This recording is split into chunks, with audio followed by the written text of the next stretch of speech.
Un poco la idea de esta conversación surge evidentemente de pensar la obra de Lucre, donde me interesa a veces señalar que la educación y la educación pública son un tema en su obra, pero también son como espacio, como una gran fuente de recursos plásticos.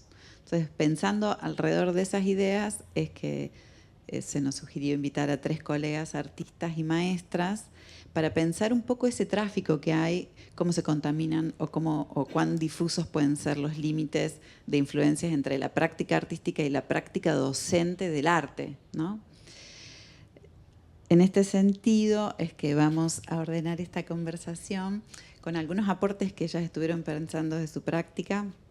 Primero, Jimena Travaglio, nacida en Viedma, en Río Negro, artista y maestra de primaria. Nos va a compartir algunas reflexiones en torno al proceso de aprendizaje como una transformación entre lo tangible, lo inmaterial, digital, y cómo esa transformación también se puede ver en la práctica artística. Luego, Josefina Carón, de Cafayate, Salta, artista y también maestra de primaria, reflexiona entre el cruce de estos mundos, entre el escolar y el artístico, preguntándose qué es lo que ella lleva de uno a otro, ¿no? Hay una intervención particular sobre la idea de cómo calificar, ¿no?, a los trabajos que hacen sus alumnos en el aula y cómo se relaciona también esa idea de la calificación en el arte. Y por último, Mariel Luncalescotti, de La Plata, provincia de Buenos Aires, artista y profesora universitaria, propone cuestionar los prejuicios con los que alumnos entran a la universidad y un poco desenmascarar o rescatar las dimensiones afectivas, poéticas, políticas que pueden tener los materiales en ese proceso de la enseñanza. Así que bueno, bienvenidas y gracias por estar acá presentes. Bueno, buenas tardes a todos. Gracias por acompañarnos. Bueno, yo soy Jimena. Estudié en la Escuela de Artes Visuales, hice el profesorado de Artes Visuales y después me vine a vivir acá. Y ya quedé instalada y desde ese momento desarrollé mi producción artística en paralelo a mi carrera docente. Como docente trabajé dando clases de una materia que se llama Tecnología y Artes Visuales. Son 2 materias distintas. Un poco pensando en la presentación, se me ocurrió encarar lo fabril como proceso tecnológico en la era de la desmaterialización. Cómo a partir de procesos tecnológicos podemos entender la realidad que nos rodea y como disparador pensar en la pregunta que es la tecnología, que es una pregunta que yo les suelo hacer mucho a mis alumnos, a lo cual ellos siempre responden refiriéndose a las últimas tecnologías, ¿no? La compu, el celu, los dispositivos, la Play. Entonces, un poco a mí me gusta complejizar esa respuesta que ellos dan y pensar la tecnología como algo más amplio, como algo también, como un proceso histórico que abarca la satisfacción de nuestras necesidades, primeramente, y después cómo esas necesidades también se van complejizando hacia otros lugares. Entonces, respondemos que todo es tecnología. Al final, todo lo que nos rodea y pasó por un proceso tecnológico de transformación de materiales es tecnología. Y en base un poco a esa idea, trabajamos en el aula. Y bueno, elegí una selección, digamos, de 3 ejes de trabajos para pensar lo tecnológico, y el primer eje fue refugio y abrigo. Son un montón de trabajos de alumnos. Esta propuesta consistía en construir casitas, viviendas, espacios habitacionales, y ellos, bueno, producían los ladrillos, las paredes, los muebles que ocupaban esos espacios, la distribución, la funcionalidad, obviamente, el techo. Son alumnos de 7º grado, en este caso. Y hay pequeños videitos, a ver, van completando esos espacios Y después pasamos a la parte, a ver, de el abrigo, pensando en procedimientos textiles, acá el estampado, la pintura sobre tela y cómo podemos agregar otras cuestiones textiles dentro de esa producción. Están armando telas de araña para la tela de araña. Estos son alumnitos de primer grado. Y así quedaba la obra colectiva de todos. Acá, en este caso, este proyecto también partíamos del estampado de tela, pero después... Son muy graciosos.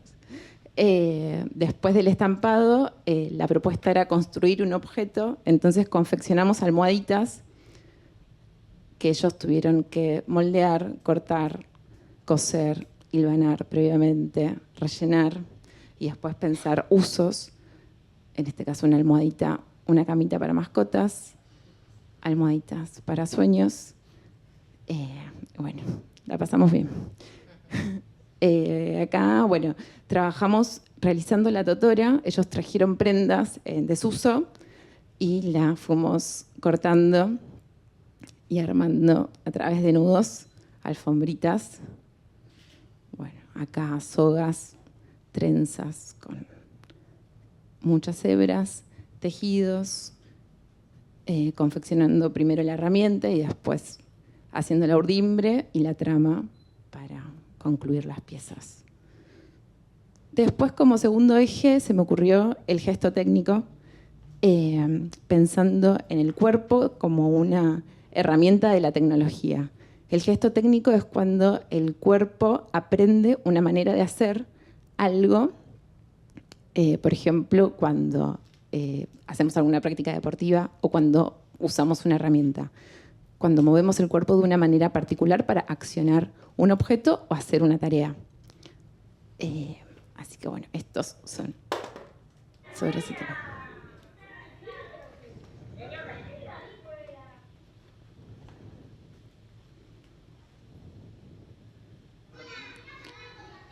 Autitos, trompos. Acá la mano también, además de mover el objeto, le provee energía mecánica a través de los músculos.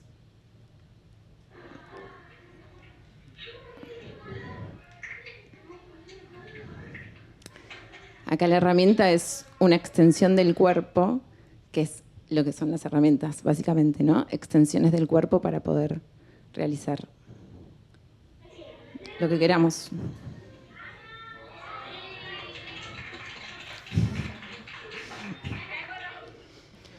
En esta propuesta partíamos de una situación problemática en la que ellos tenían que diseñar una herramienta para sacar una pelotita de ping-pong de un balde.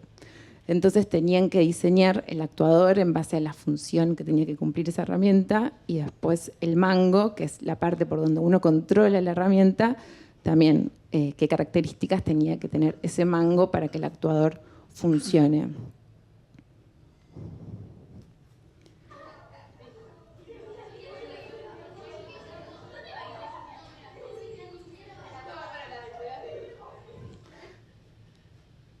Bueno, ay, perdón, me aceleré. Acá, bueno, era la construcción de un puente levadizo que se activaba a través de un sistema hidráulico en el cual se pulsaba la jeringa para que el agua que usábamos recorra el sistema y le dé propulsión a nuestro puente. Y como último eje de selección de trabajos, pensaba, o sea, elegí trabajos donde la referencia de la pantalla fuera mucho más directa y explícita, que eso pasa un montón en el aula, digamos. Todo el tiempo aparecen esas referencias porque los chicos obviamente consumen un montón de imágenes y cuestiones del internet. Entonces acá pensaba, ¿no? Personas que se hacen máquina, robots, distintos modelos de robots, los píxeles, las pantallas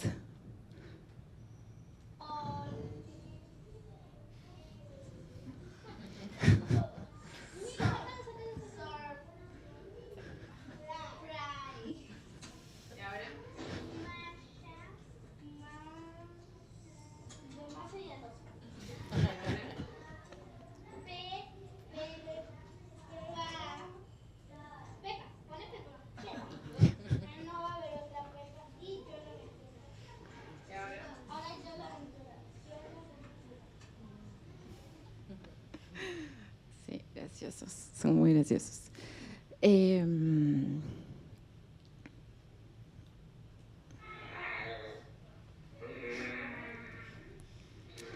Acá viene una selección de criaturas muy raras, muy híbridas, que no se sabe qué son, si son del presente, del futuro, de otros planetas.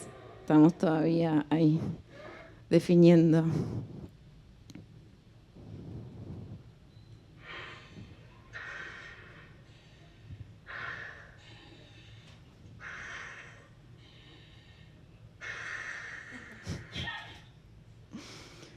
Bueno, y con esa última selección de trabajos me daba pie a pensar un poco en el cambio de rol de ahora mi yo como artista y pensando, bueno, que mi obra está relacionada a una visualidad de las pantallas, a una visualidad de los videojuegos, al glitch.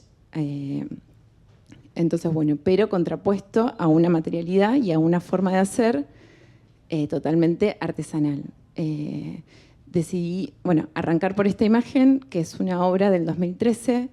Esta obra parte de una serie que se llama Defectos de fábrica, en donde yo empiezo a hacer visible el uso de el programa que usaba para dibujar, digamos. Esa digitalidad yo necesitaba que se empiece a notar, que se empiece a ver, y entonces acá empieza ese módulo a repetirse, a multiplicarse, a darse vuelta, a superponerse. Y bueno, esta serie también se llamaba Defectos de fábrica porque era muy difícil de hacer. Eran cuentas muy chiquitas. Sí, son mostacillones, en verdad, de cristal, que los tejía en un telar dividido en módulos. Los mostacillones venían en bolsas de medio kilo de distintos tamaños, todos diferentes. Entonces, para que la trama más o menos tenga una lógica en mi cerebro, tenía que ir seleccionando los tamaños con la vista para que sean parecidos o coincidan de cierta manera. Acá también me interesaba que la forma de la pieza tuviera que ver con el movimiento del módulo. Empezaba como a investigar ese tema, que igual con ese material era muy difícil de lograr en algún punto. Y entonces decidí usar cuentas más grandes que me permitían, más libremente trabajar con esa materialidad y con esos formatos que a mí me interesaban, que eran formatos irregulares, donde el módulo se recortaba y cobraba como esa vida propia, una especie de montaña rusa de glitch que va apareciendo. Encontré esta foto de casualidad, son los patrones que yo imprimía para poder tejer cada módulo. Para lograr ese formato tenía que dividir en muchos módulos y entonces tejer en muchas partecitas distintas y después unirlo para que quede como la pieza individual, digamos, única. Y lo hago en este tipo de telar. Va la urdimbre se arma en base al tamaño de la cuenta y después se van tejiendo los módulos. Se corta la urdimbre y bueno, después se juntan esos módulos y se esconden todas las urdimbres y queda algo así, digamos, como la pieza terminada. Los dibujos acá se empezaron a romper muchísimo más, fracturar más y despegarse un poco de la idea más textil con la que yo empecé a trabajar en un inicio, que eran patrones que en mi cabeza eran como de una reminiscencia textil. Así se va armando como la paleta de colores y después, bueno, aparece la obra. Estas fueron unas piezas que se mostraron en una muestra que se llamó Tecnotopía en el 2022 en Fundación El Mirador. Después dejé de imprimir los patrones y los tejía directamente desde la compu. Y me empezaron a interesar también los soportes que contienen la información. Los soportes físicos también la obsolescencia tecnológica, cómo van quedando residuos, ¿no? Estas plaquetas. Y acá hay un zoom de cómo cada cuenta va entre cada urdimbre y pasa la aguja de un lado para el otro y queda sostenida ahí. Estas son cuentas de cristal chico de 4 milímetros, que no las dejo más porque no las veo más. Son cosas que pasan. Son cosas que pasan. Acá más plaquetas más grandes. Esta es una pieza del año pasado con cuentas más grandes. Y esta es una pieza un poco que retoma la idea del inicio, pero un poco más exagerada, más abrupta, más acelerada, más sintética también en algún punto, más corpórea. Es un registro muy casero todo lo que estoy mostrando. Ay, bueno, salgo yo.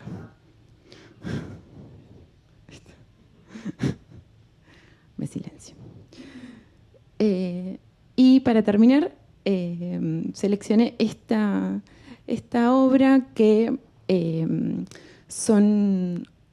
toma como referencia, digamos, imágenes de instituciones punitivas.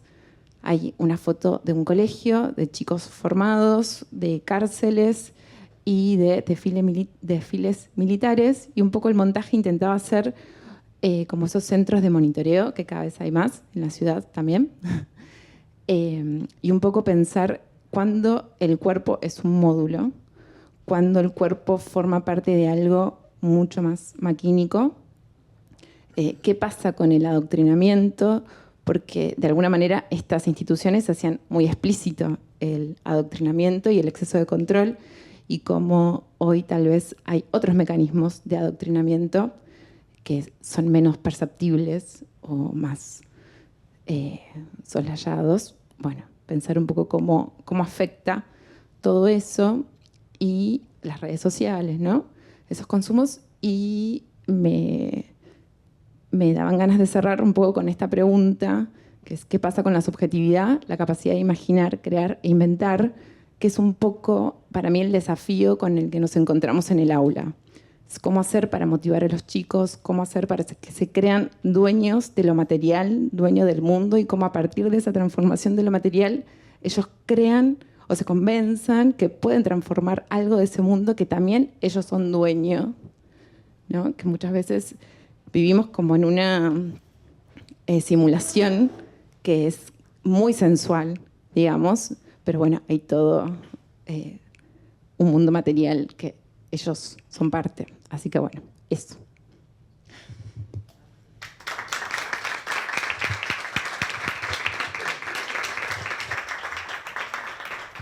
Si les parece, escuchamos a cada una y luego hacemos ronda de preguntas o inquietudes.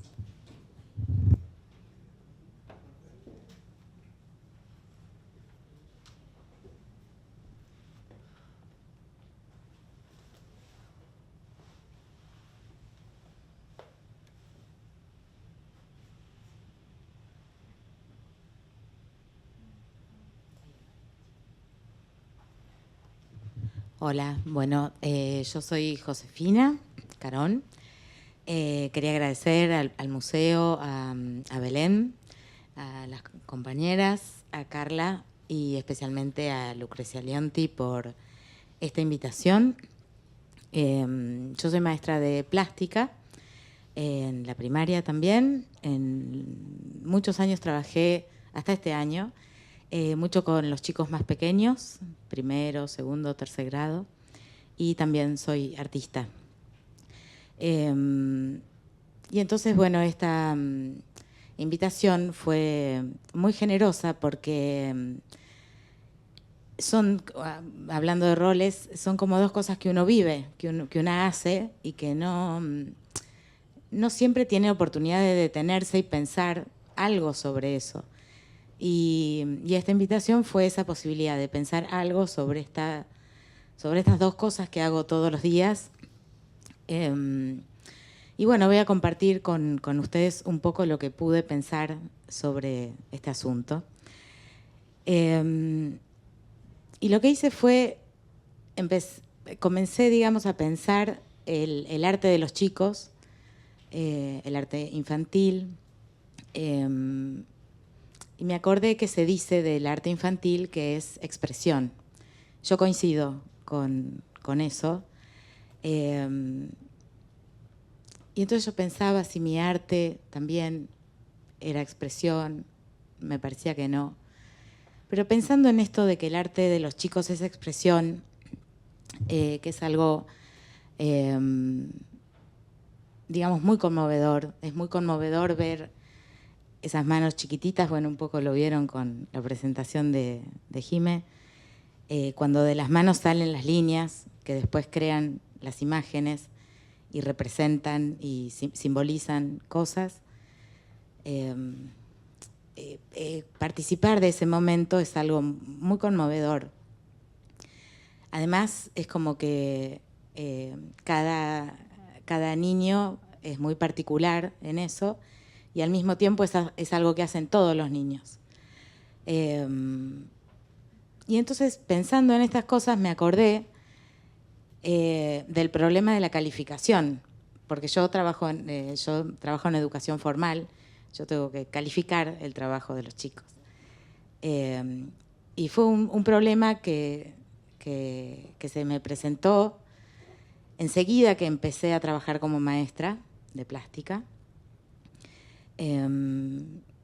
porque si el arte es expresión, ¿cómo podemos calificar que la expresión de una persona es mejor o peor que la expresión de otra persona? Y con el tiempo me fui dando cuenta que lo que hacemos es calificar todo lo que no es esa expresión. Vamos rodeando eso, observando todo lo que rodea eso y evaluamos y calificamos todo lo que no es esa expresión. No sé, si los niños se comprometen con el trabajo, si cuidan su espacio y el de los demás, si cuidan los materiales, si incorporan nuevos recursos, bueno, un montón de cosas que podemos observar que no son eso. Pero seguía siendo difícil para mí explicarle a otras personas lo que era esa expresión para mí, ¿no? La expresión del arte infantil. Y entonces me acordé que a veces cuando yo hago tareas domésticas en mi casa me pongo audiolibros y una de las cosas que me pongo a veces son las conferencias de Borges que están en YouTube. Y me acordaba de algo de esas conferencias. Y les voy a leer a ustedes un pedacito de algo que dice Borges en relación al lenguaje, como él está hablando de la literatura y termina hablando de las palabras, o sigue hablando de las palabras, no me acuerdo bien, y algo de esta descripción que él hace, de alguna forma me sirve para tratar de expresar este tema de lo que pasa con el arte infantil. Y dice Borges: pensemos en una cosa amarilla, resplandeciente, cambiante. Esa cosa, a veces, en el cielo, es circular. Otras veces toma la forma de un arco. Otras veces crece, otras decrece.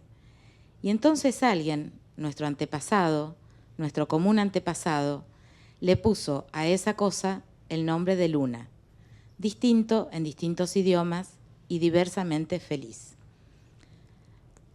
Es lo máximo que encontré para transmitirles algo de lo que pasa cuando los chicos dibujan, ¿no? Y entonces tenía que pensar también en este otro rol de ser artista, y no me costaba un montón, porque no visualizaba nada que yo llevara o trayera del mundo educativo. Y entonces me di cuenta que lo que llevo y traigo de esos dos mundos es como una especie de inquietud por el arte. Y algo de esta cosa que era incalificable, de esta cosa que era un poco inaccesible, me resultaba familiar. Y entonces traje para compartir con ustedes dos obras. en las que creo que hago algo parecido a lo que hago cuando soy maestra y voy rodeando algo que no sé, ¿no? Una de las obras es una obra que ya tiene muchos años, se llama Galería en Ruinas. Es del año 2008 más o menos y duró 2 años. Es una habitación abandonada de adobe en una esquina en Cafayate, Salta, que es de donde yo soy. Cuando uno va por la calle principal de frente, la ve como se ve ahí, cerrada, inaccesible, pero si uno entra por el pasaje del mercado, está ubicada en el mercado de frutas y verduras del pueblo, está como adelantada y entonces tiene como una apertura. Y bueno, cuando vi esa apertura vi que adentro estaba lleno de basura, pero no tiene techo, entonces entra una luz espectacular. Y un día se me ocurrió montar ahí una obra mía para fotografiarla con esa luz en ese fondo marrón.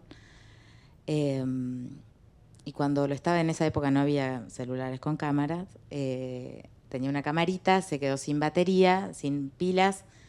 Yo vivo cerca de ahí, vivía, y dije, bueno, voy a cargar las pilas, vuelvo y hice eso. Y cuando volví, no había nada. Alguien se había llevado mi obra. Y bueno, superada, digamos, el enojo y la frustración, o el éxito, como que me dejé llevar por esa sorpresa y al día siguiente volví con otra obra a la siesta y la puse y al otro día volví y no estaba. Y así hice eso durante 2 años, con obra mía y con obra de otros artistas, amigos, que sabían lo que pasaba en esa habitación y me iban mandando obras para que yo colgara y alguien se las llevara. Y la otra obra que traje es un libro que se llama Calixto Mamaní, El hombre del castillo, que es un libro que hice en el 2017, sobre la obra y el pensamiento de Calixto, que es un artista que vivía en Cafayate, ya falleció.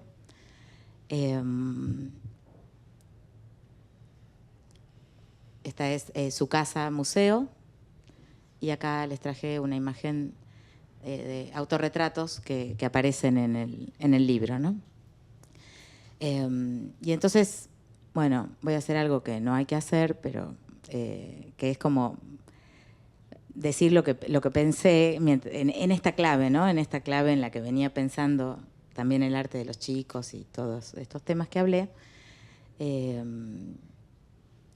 Como que en la galería en ruinas lo que iba rodeando es como una especie de misterio, llamémoslo, que estaba del lado del espectador, ¿no? Como no sabemos quién es, qué hace, por qué se lleva las cosas, etc. Y en el libro de Calixto, eso incalificable estaba un poco del lado del artista, ¿no? Como esa inquietud por qué es arte, cómo, cuándo hay arte, quién lo hace, quién lo mira, bueno, ese tipo de inquietudes. Y bueno, y para cerrar, quería leer del libro de Calixto algo. Acá está, pero me tengo que poner los anteojos. También como Jimena ya no veo. No, está bien, no está bien. Quería leer esto por la compañera acá, Lucrecia Leonti, tucumana, que es algo que dice Calixto de Tucumán. Y dice: es lindo cuando uno sale ya por ahí. La gente de aquí mueve mucho. Tucumán más. En Salta ya eran la gente, no sé. Allí en Tucumán más me han apoyado. He ido, he hecho la exposición, ya mucha gente. Ya parece que están todos como un grupo así grande, ya saben. Y ya, por ejemplo, mañana sábado hay una exposición de tal persona, dicen. Y van a conocer, a curiosear también, como dicen. Entonces es lindo, porque lo acompaña mucha gente. En Salta, algunos nomás, porque solamente que sea famoso. Pero en Tucumán sí, más gente, y van con ese entusiasmo a ver, a conocer a la persona y averiguarse ya de cómo ha empezado, y así, es lindo. Y después ya tiene para volver porque ya tiene amigos, conocidos, así.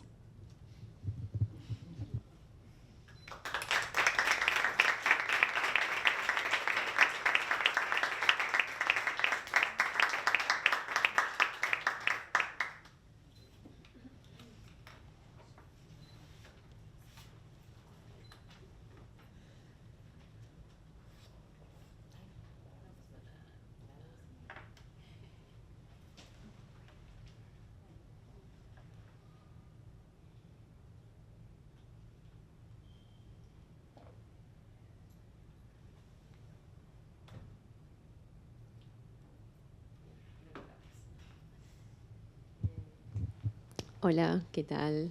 Bueno, yo soy Mariel Uncal Scotti, soy artista y profesora, doy clases en la Universidad Nacional de La Plata en este momento y un poco con las chicas habíamos pensado de cerrar con mi experiencia por el simple hecho de que es como que pega la vuelta en este rulo de la escolaridad, empezando con las chicas que dan en primaria y terminando con cómo es recibir a estos chicos que vienen de 12 o 13 años de una escolaridad dura, súper estructurada, que les va generando un montón de filtros que hacen que pierdan un montón de esta frescura de la cual hablan las chicas.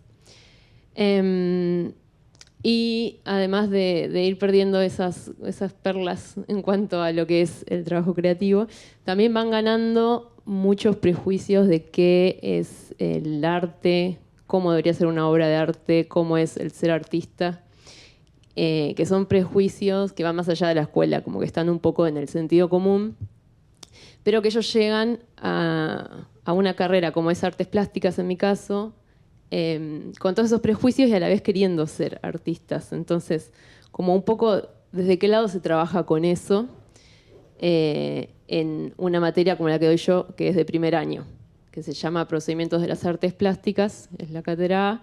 Es una materia de primer año para plástica y de segundo para historia del arte. Pero bueno, la materia en particular es una materia que es una materia taller, se centra más en lo procesual que en el resultado y se centra más en el trabajo colectivo. Y a medida que estamos en el taller vamos dando contenidos específicos de la materia. Pero de manera como transversal a los contenidos específicos de la materia, yo tengo como una pequeña misión oculta que tiene como objetivo principal comenzar a destejer estos prejuicios, ¿no? A medida que hagamos contenidos específicos de las artes plásticas, empezar a destejer estos prejuicios sobre qué es el arte, qué es el ser artista. Porque si uno pregunta a los alumnos, como le pide que nombre un artista, te van a nombrar artistas del Renacimiento, a Van Gogh, a Picasso, como mucho, un Frida Kahlo o Berni, como algo más cercano en tiempo y en espacio. Y si le preguntás cómo es una obra de arte o pedís que te mencionen una, lo más probable es que te digan un óleo sobre lienzo de lo mismo, del Renacimiento o siglo XIX, XX como muchísimo. Y por lo general son pinturas, ¿no? Óleo sobre lienzo. Y además, sin que lo digan tan claro, pues no lo tienen tan claro, siempre está la idea de la belleza, ¿no? Una obra que tiene que ser bella, como el fin de la obra, del arte. Entonces, como en esta pequeña misión que tengo dos objetivos bien marcados, o que voy dando cuenta, o me fui dando cuenta en esta charla con las chicas para este evento, que es un poco esto, que empiecen a reconocer los alumnos y las alumnas el mapa de las artes contemporáneo y local, ¿no? Que empiecen a encontrar referentes propios en artistas que están vivos, a los que les pueden escribir por Instagram y seguro les contesten, que puedan encontrarse un poco dentro de este mapa para que en un futuro se puedan reconocer ellos mismos también dentro de este mapa, con mucha, o sea, es mi fantasía, ¿no? Que se puedan reconocer en un futuro en ese mapa.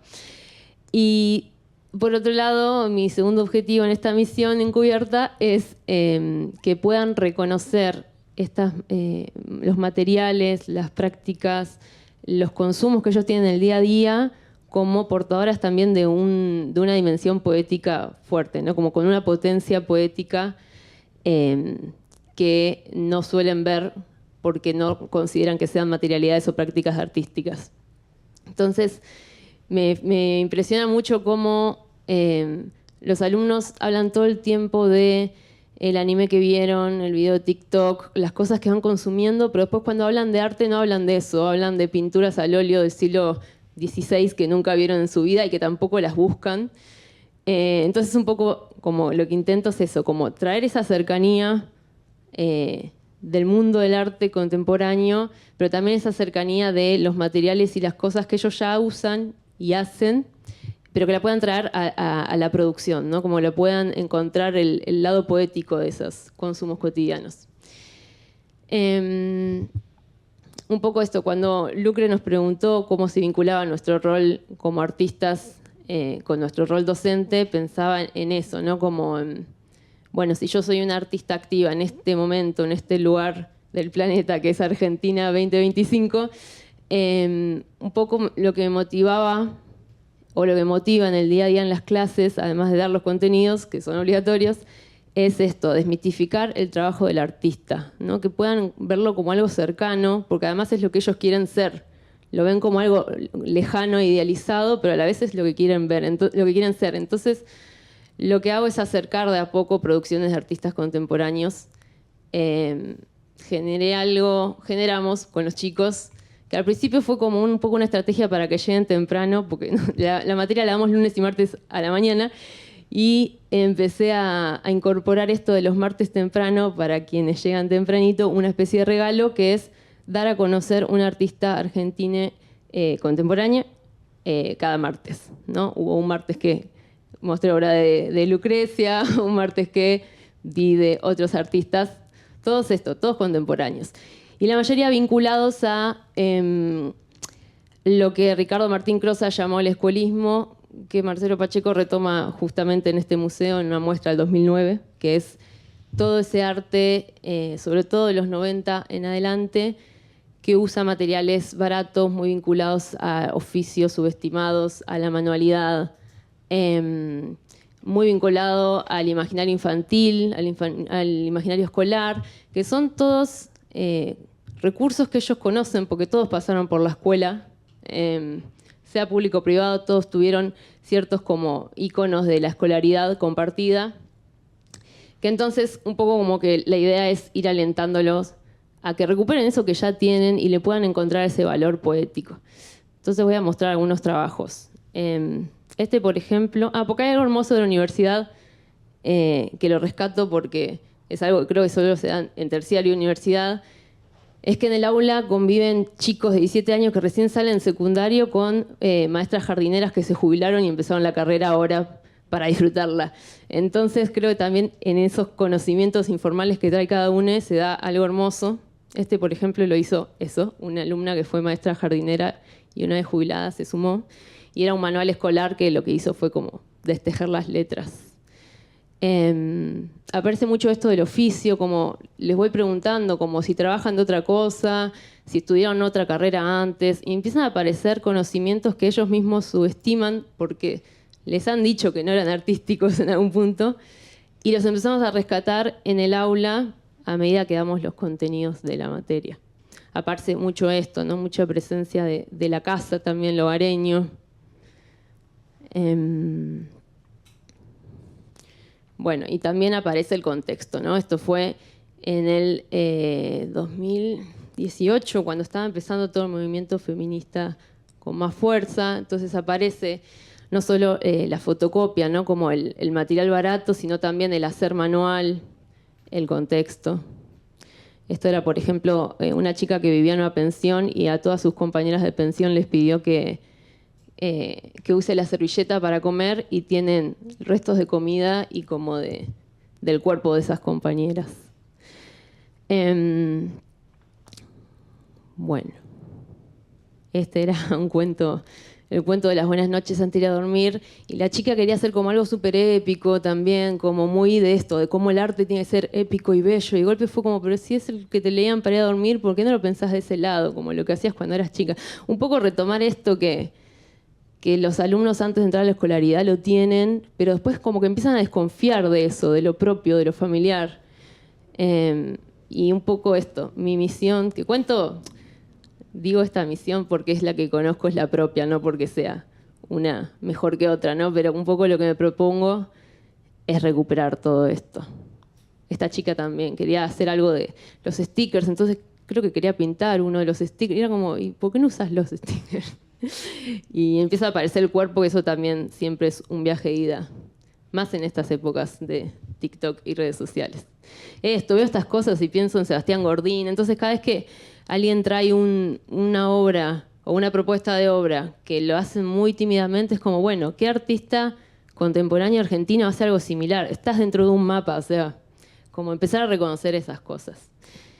Lo escolar, la maqueta escolar, como, ¿por qué no? Si lo hiciste durante toda la escuela, ¿por qué no hacerlo ahora desde una mirada crítica o más consciente de qué estás proponiendo, ¿no? Pero ¿por qué no vuelve esa materialidad?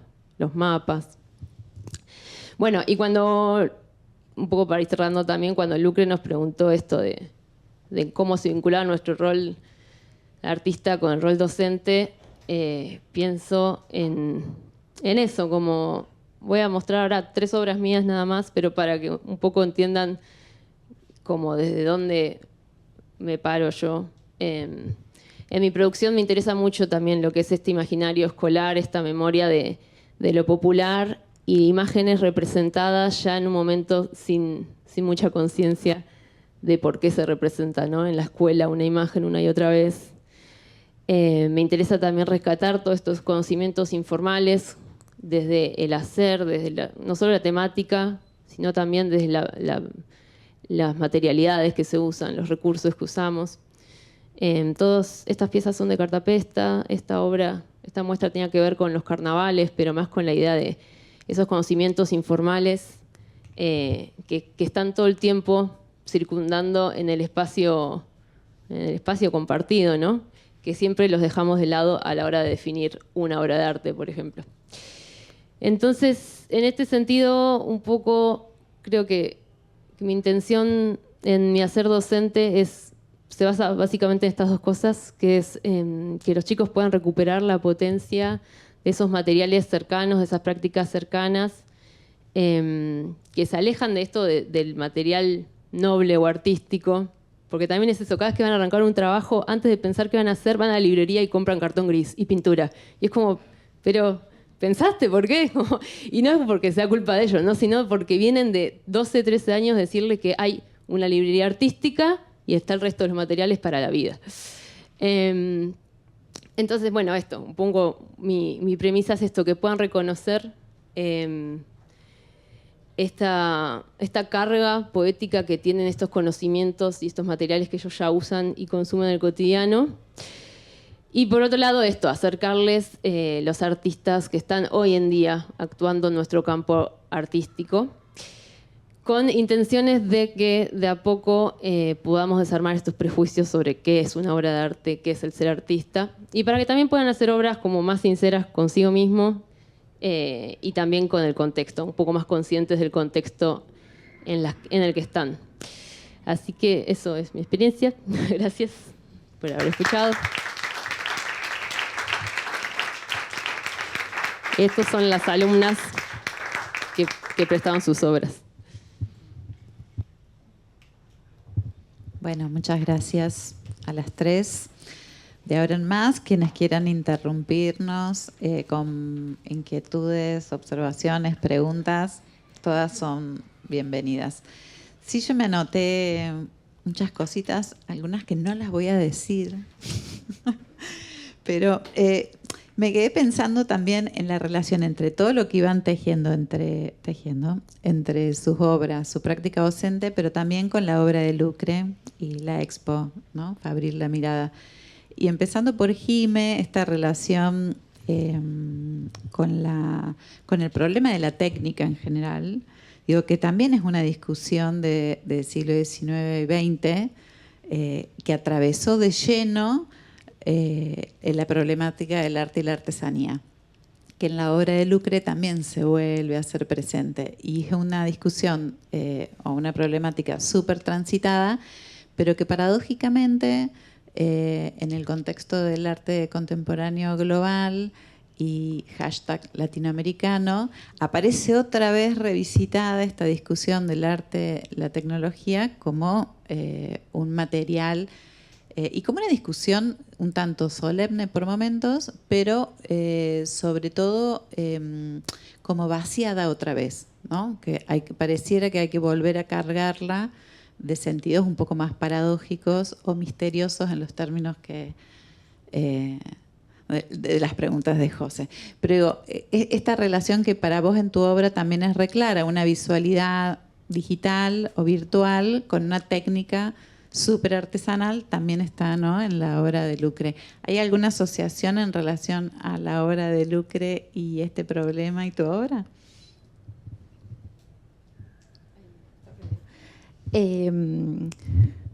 Pensando, bueno, en asociaciones, pienso, bueno, en lo textil, en la relación que nosotras tenemos, eso también es una asociación que se me ocurre en la contemporaneidad, pero pienso que hay algunas diferencias. Por ahí la obra de Lucre va hacia un lado mucho más artesanal o más el origen del objeto, la lana, el cuero. Hay como un estado anterior, digamos. Pienso en la materialidad como proceso. Pienso que por ahí los materiales que yo uso pasan por otro proceso más de fabricación o de la era industrial. Ahí siento que se diferencia. O sea, si bien compartimos los procesos artesanales, ancestrales, el tejido, pienso que hay un mundo material que tal vez se nos distancia, y eso también me parece como una relación, ¿no? La diferencia o la contraposición. Nada, eso. Me parece curioso que yo siempre cito una frase de Lucre de hace unos años donde le hablaban como artista textil o artista tejedora, ¿no? Y Lucre siempre decía, no soy artista textil, soy una artista que teje. Entonces, en tu caso, cuando vemos o que nos compartiste acá tus piezas, si no nos contás que son cuentas, que hay un tejido, ¿no? No sé si estaría a simple vista. Entonces, en tu caso, para seguir con esa paradoja, serías una tejedora, ¿no? No. ¿Por qué no? No, digamos, nunca lo pensé, nunca me pareció que yo actuaba como una tejedora, digamos. Mis construcciones, o sea, las imágenes nacen desde un mundo súper digital. De hecho, los dibujos los hago muy rápido, como totalmente contrapuesto como al tiempo del tejido y de esa relación con el cuerpo y la velocidad. Y ahí asociando un poco a la idea de lo incalificable, porque si la técnica no nos está determinando, ¿no?, como un imaginario necesariamente, digo, esta relación entre la docencia y el arte como facilitador del misterio, me parece como de las cosas más fundantes propias del arte, ¿no? Y pensaba en cuán importante es ese trabajo facilitador del misterio, como también facilitar otras historias del arte. Y en eso lo relaciono no solo con tu Galería de Ruinas, el libro de Calixto, sino también en este ejercicio docente de mostrar obra contemporánea, que paradójicamente es como enseñar lo más cercano y hasta propio, ¿no? otra vez, es como una operación también plena de creatividad en eso, como está tan asociada esa idea propia del arte, que digo, el espacio creativo de la docencia se vuelve también un espacio misterioso, ¿no? ¿Querés decir algo de esto? No. Por favor. Ya lo vi todo. Estamos aquí abiertas a observaciones, preguntas, reflexiones. Yo quiero, en realidad, más que preguntarles, porque mientras se me ocurrían preguntas, ustedes las iban respondiendo en cada presentación, agradecerles un montón, porque me parece muy siento como que es una mesa que, como armada, porque yo tenía ganas de escucharlas, o sea, como... No sé, como cuando surgió la idea, yo durante mucho tiempo tuve prejuicios en relación al ser artista y al ser maestra, como algo de esa cosa que no se podía unir, de qué manera uno la llevaba, y como que siento que esta charla acá, esta mesa, y va a quedar filmada, me parece algo muy rico para romper con ese prejuicio, como algo de dos carriles distintos. Nada, sos una persona, maestra un rato, artista, y... nada, o sea, sos un artista y viviendo una vida en la docencia y al mismo tiempo ir y venir. Nada, estoy como divagando ahora, pero nada, como quería agradecerles, me pareció, no tengo preguntas. Y también sí un comentario, José, me encantó lo que leíste en relación a Tucumán, porque cuando empezó la charla yo un poco dije, uy, si esta charla estuviese siendo en Tucumán, esto estaría explotado, no sé, como lleno, no tan solo porque vengo de una familia de maestras, donde el arte y la docencia están unidas, sino porque hay algo de eso, como de lo que leíste. Igualmente es hermoso estar haciéndola acá y o sea, tiene su encanto. Pero también pensaba un poco en eso de la docencia en otras provincias y el rol de artista en la capital, como algo de... como una diferencia que podría parecer menor, pero nada, cuando estudias arte en las provincias o... un poco el camino es ser maestra de arte y no tanto el poder ser un artista. Y como acá podría ser todo, porque una gran ciudad te permite todo. Pero bueno, no quería como... No lo quiero abrir hacia ese lugar, pero siento que este encuentro acá junta todo eso y rompe con mis prejuicios y me da como ánimo y qué sé yo. Pero bueno, gracias, chicas. Y alguna pregunta, si se animan, aunque sea la que sea. En relación a eso, un poco en relación a lo que dijiste recién, Lucre, a mí me pasó eso de que le tenía como cierto rechazo a la idea de ser docente, porque soy hija de una docente, entonces me generó rechazo simplemente criarme en eso, en ese contexto, pero me di cuenta al revés, como empezando mi práctica artística o mi carrera como artista, me di cuenta que quería ser docente. O sea, fue desde el hacer artístico que dije, desde la pregunta que surge en el hacer artístico, que dije, esta pregunta compartida es súper potente, o sea, creo que quiero ser docente. Como que nació ahí, al revés, en vez del rol de, bueno, es la que queda ser docente, sino como qué ganas de socializar esto y ser docente. Como que después se potencia para el lado para lo que sea, es como que suma y... No. Pero es que me pareció genial.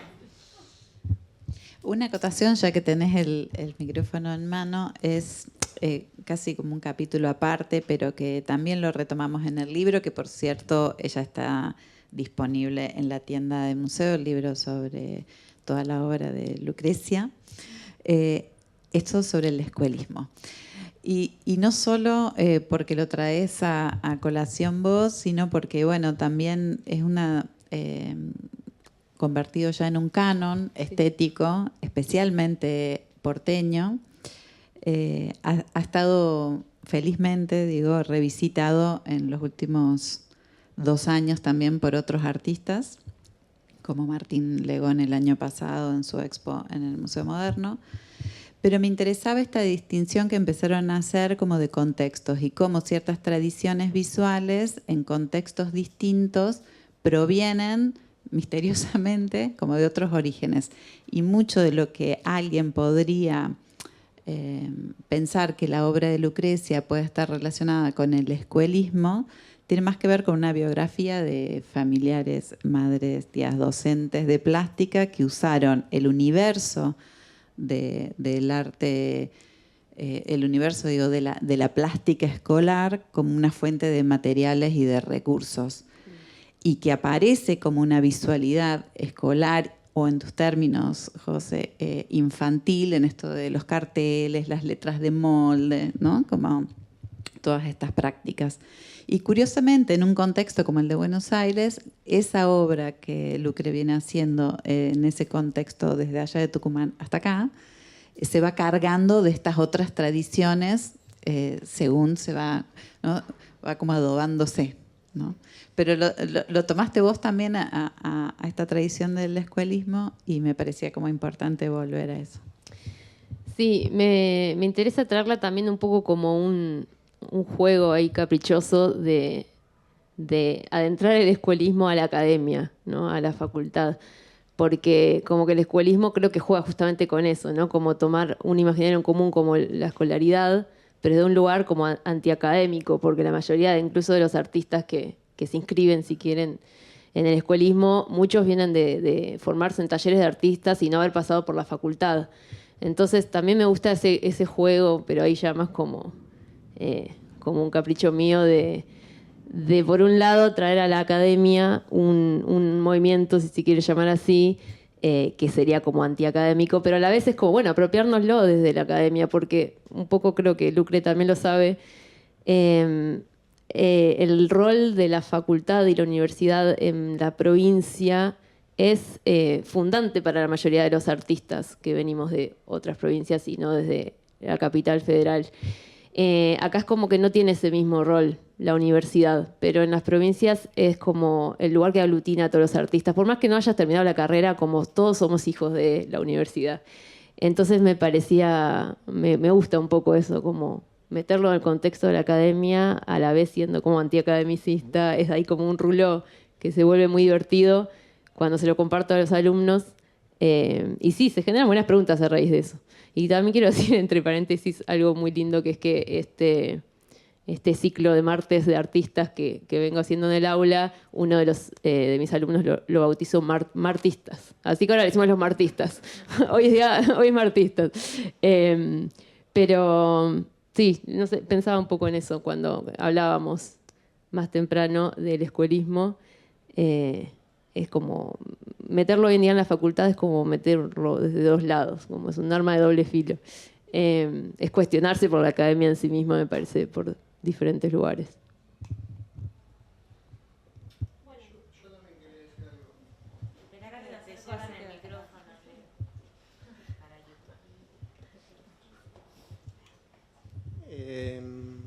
Bueno, a mí también me movilizó bastante el tema de la mesa. Llegué ahí un poquito tarde, pero siento que las pude escuchar. Y un poco, no sé, me queda resonando algo como de esos dos roles, ¿no? Como de ser docente, maestra, profe, y de ser artista, ¿no? Porque siento como que los dos, desde algún lugar, como que exigen mucha vitalidad, mucho dar a los demás, ¿no? Y siento que hay como desde la docencia como un romanticismo muy fuerte en la tarea, pero también algo difícil que siento que ustedes como un poco lo fueron como dejando como a un lado, que es esta cosa como de la persistencia y también a veces de lo hostil que es ser docente en nuestro país, ¿no? En un momento como este, ¿no? Por ejemplo. Y por otro lado, como bueno, esa otra campana, esa otra forma, ese otro ímpetu de, bueno, de lo que hacen los artistas, las artistas en su caso, y siento como que también como un espacio lleno de vitalidad, pero también como una pregunta hacia la eternidad, ¿no? Digo, el arte como algo que quizás va más allá de nuestro tiempo vital, nos trasciende y en el mejor de los casos empuja una obra hacia, no sé hacia dónde, pero bueno, como hacia esos museos del futuro, ¿no? Y también sentí algo lindo que era como de mi propio ser alumno, que es qué bueno que es tener docentes, profes, maestras comprometidas, porque como que uno a veces va y no sabe para qué va, pero hay algo de la otra persona que te sostiene, ¿no? En esa duda, en esa pregunta. Y eso, no sé, siento que, bueno, como que es difícil de explicar cómo nos constituye, ¿no? Como personas expresivas, ¿no? Pero hay algo recíproco que se va generando que es muy potente, ¿no? Y que un poco me saca también de la dualidad del maestro, del artista, ¿no? Sino más algo del ida y vuelta entre las personas, ¿no? Como de la empatía y de sostener una pregunta en el aire, ¿no? Como que un poco me quedaba en eso y a veces también en las cosas que aparecen en el aula, en las cuales quizás ustedes son las testigos de preguntas o de huellas de esas personas que de pronto haciendo arte se exponen y se animan a tocar una zona más difícil o complicada o traumática. Un poco eso también como quería acercar, como quizás, no sé si han tenido, si se acuerdan, si quieren compartir algo de eso, ¿no?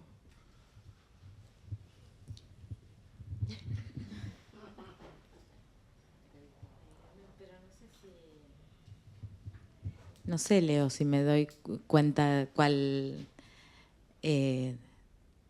no sé, ¿te parece que faltó rispidez en la lectura? No. De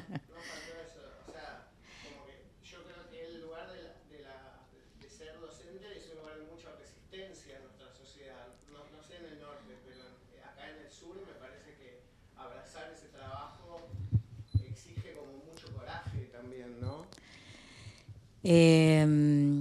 Sí, no sé. En mi caso, sí es un tipo de trabajo particular, produce un tipo de cansancio particular, un tipo de desgaste particular,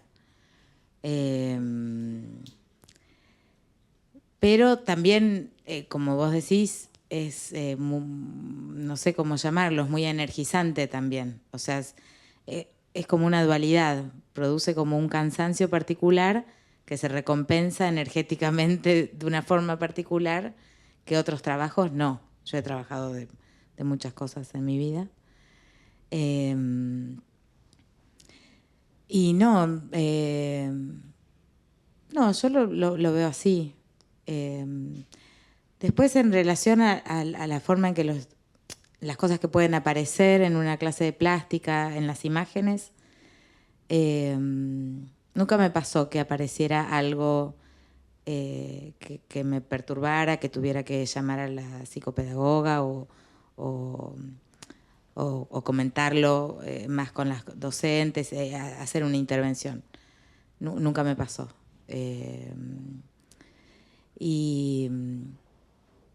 Y no sé, calculo que por esta idea de la invitación, de pensarnos como en ese doble rol, en mi caso, fui haciendo esta especie de elucubración que compartí con ustedes y fue por ese lado.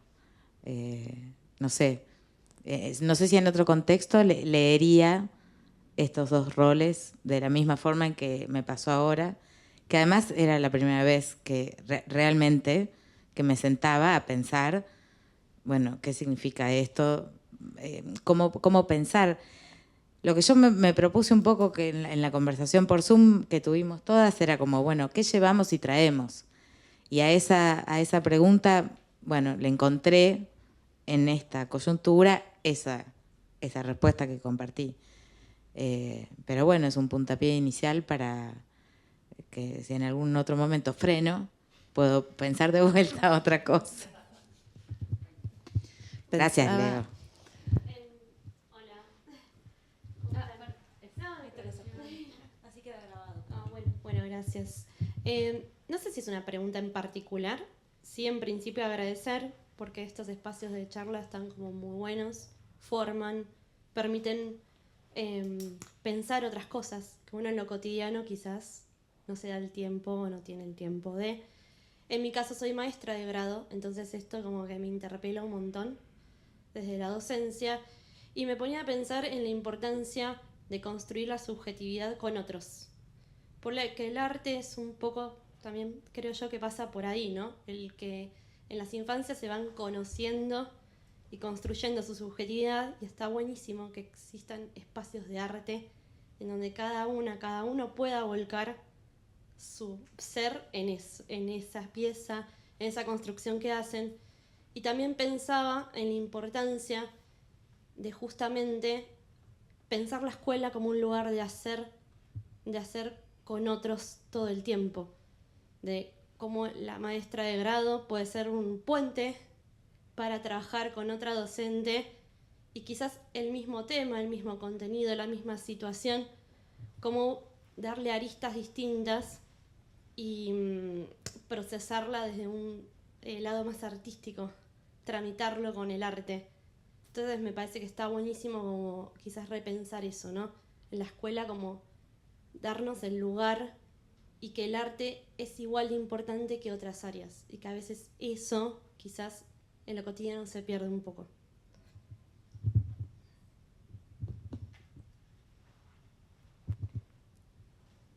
Gracias, que hacía falta ese comentario. Hola, mi nombre es María Montero, soy pintora ceramista y profesora de artes visuales, trabajo en primaria. A mí lo que me pasa trabajando en primaria es esta tensión siempre con las docentes en general, que no son del área de artística, donde se premia como la prolijidad, que todo esté ordenado, esa cosa muy normativa que tiene la escuela, y es como que yo soy como la célula terrorista en la escuela, ¿viste? Llego yo y, claro, con el guardapolvo lleno de manchas, ¿viste? Con la témpera, ¿viste? Con los materiales, y queda todo medio caótico, y me miran con odio, las porteras, las maestras, las directoras. O sea, eso me pasa trabajando en la escuela, tensión casi cotidiana entre lo que yo propongo, que es nada, saquemos a nuestro creador interno, creadora, como, ¿viste? Y la escuela es como la norma, el formar, y bueno, eso creo que es capaz que lo más difícil, dedicarse al arte de manera como profesional y al mismo tiempo dedicarse a la docencia de manera profesional es complejo, esa tensión. No sé si les pasa a ustedes eso.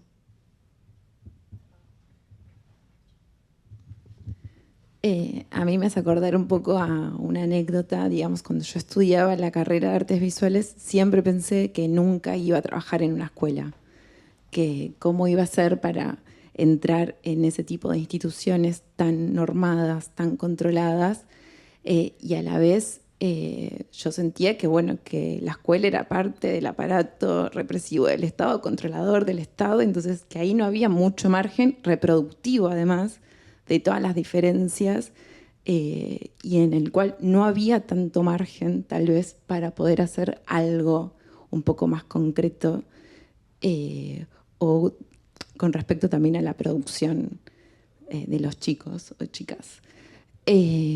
Pero bueno, llegado un momento, entré al aula, digamos, y sí encuentro, en esa tensión uno vive cotidianamente, pero es un espacio en donde uno puede ejercer y estar y dar lugar a que las cosas pasen, y a mí me parece que eso está bueno. Es una negociación permanente, y por ahí hay instituciones que se prestan más que otras. En mi caso yo trabajo tanto en escuelas públicas como privadas y me pasa en las dos más o menos similar. Pero bueno, me parece importante la negociación, encontrar colegas para trabajar. Si uno se agrupa es mucho más fácil y más reconfortador también.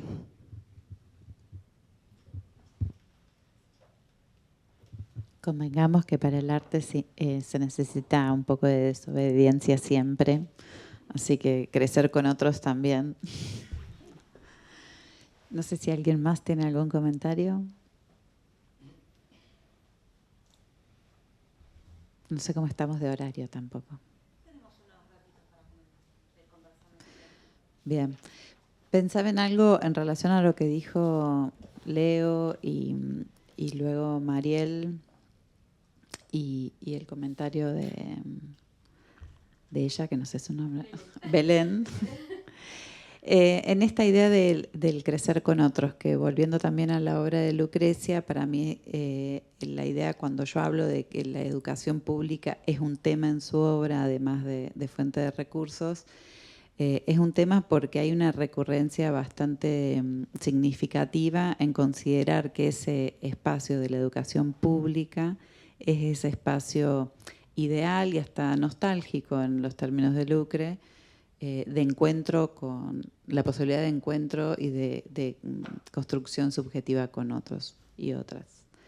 En ese sentido, pensaba la imposibilidad de que ese espacio no esté albergado de conflicto, de tensión, y cuánto hay de este proceso que vos decís, no sé cómo es este rulo desde esta arte infantil o estas infancias que vienen con esta frescura hasta que lleguen a la universidad. Y no sé qué les pasó, dijiste, Mariel, en tus palabras fue que empiezan a desconfiar de lo propio, ¿no? Como todos, bueno, nos pasa la vida, ¿no? Pero toda esa vida atravesada también por instituciones. Y pensaba si llegamos a esa educación universitaria, por ejemplo, terciaria, sobre el arte, desconfiando de lo propio, de nuestros propios materiales, hablo de materiales como imaginación, como material, en un contexto como en el de retomando lo que dice Leo, cómo no, esa crisis de contexto no va a implicar una crisis en el arte también, como una desconfianza sobre el arte también, ¿no? Digo, esas tensiones no le son ajenas al arte. Aún, exacto. Ni a la escuela. ¿Y qué hago? ¿Qué digo?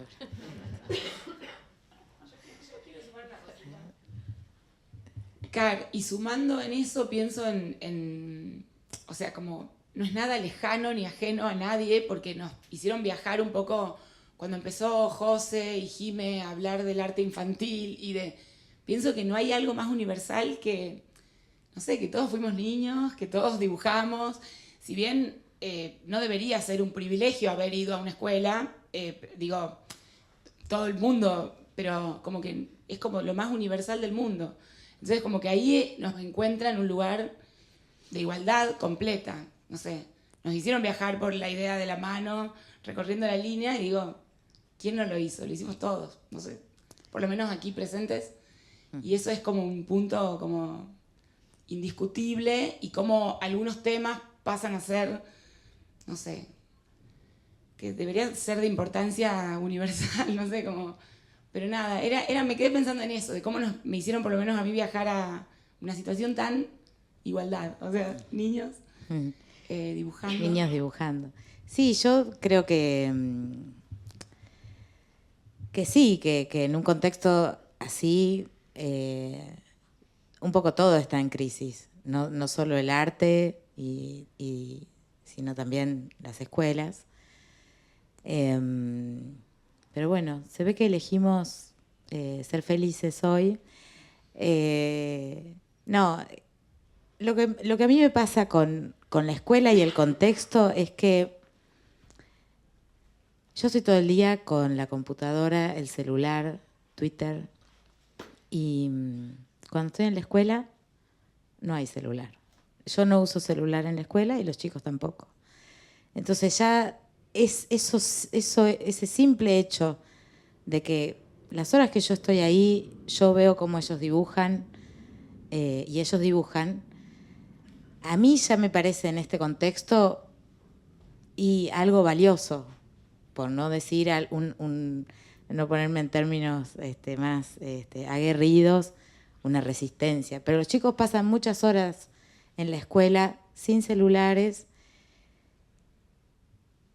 dibujando. Después, bueno, dibujando en mi hora, ¿no? En las otras horas hacen matemáticas, lengua y otras cosas, gimnasia, pero los 80 minutos por semana que tienen de plástica son 80 minutos de estar con papeles, lápices, marcadores, crayones, acuarelas, plastilinas. Y bueno, y yo le doy un valor a eso, se lo doy yo personalmente porque disfruto ese trabajo y porque ellos, porque es una situación espectacular, digamos. Le doy mucho valor a eso. Y le doy valor en el contexto también. Es decir, yo creo que el tiempo en la escuela es un tiempo valioso y que muchas cosas que nosotros vemos como prejuicios antes, ¿no? Yo comprendo perfectamente todo el conflicto en el que vivís cotidianamente. Todas lo negociamos, como dijo Jime, encontramos una forma y realmente se puede. Siempre hay, bueno, instituciones más copadas, menos copadas. Es un mini estrés diario, pero bueno, lo vamos manejando. Pero no sé qué era lo que iba a decir. Bueno, era algo de eso, ¿no? Como que es, esto iba a decir. Como la escuela, como la norma, la estructura, es verdad, la sufrimos como alumnas y a veces la sufrimos como docentes, pero es un momento también para revisar eso para mí. El tiempo en la escuela, el tiempo de compartir con chicos diferentes, hacerme amigos de personas diferentes, tener maestras diferentes, respetar el espacio de los otros, negociar todo el tiempo cosas a un nivel muy humano, muy de estamos en el mismo espacio, en el mismo momento, los recursos son acotados, mi energía es ilimitada, etcétera. Hoy es algo muy valioso para mí. Eso quería decir. A mí me pasa un poco al revés. Como para mí estar en el aula, en el espacio áulico, es un recordatorio constante del contexto en el que estamos. Como no me sale aislarme, sino todo lo contrario. Y me parece que eso es lo rico justamente del espacio educativo, que como me hace salir un poco de lo endogámico que puede ser el arte y me hace repreguntar constantemente cuál es la función del arte. Y cuando la pregunta es esto, de nuevo, compartida con alumnos y con otros docentes, es cuando tiene sentido. Y me da más eso, me motiva a seguir como produciendo arte y charlando sobre arte y consumir arte. Entonces, si bien entiendo esto de que por momentos en la práctica te aislás, cuando ves a alguien dibujar, tal vez no te olvidas de las cosas horribles de este contexto, pero a la vez me recuerda todo el tiempo, claro, somos esto, o sea, todo lo que está sucediendo nos está sucediendo a todos. Y esta realidad que yo no estaba teniendo en cuenta acaba de llegar al aula y este otro alumno es otra realidad y de golpe es como, claro, como todo lo que pensé que no pasaba, pasa. Y me lo recuerda el aula y los alumnos todo el tiempo.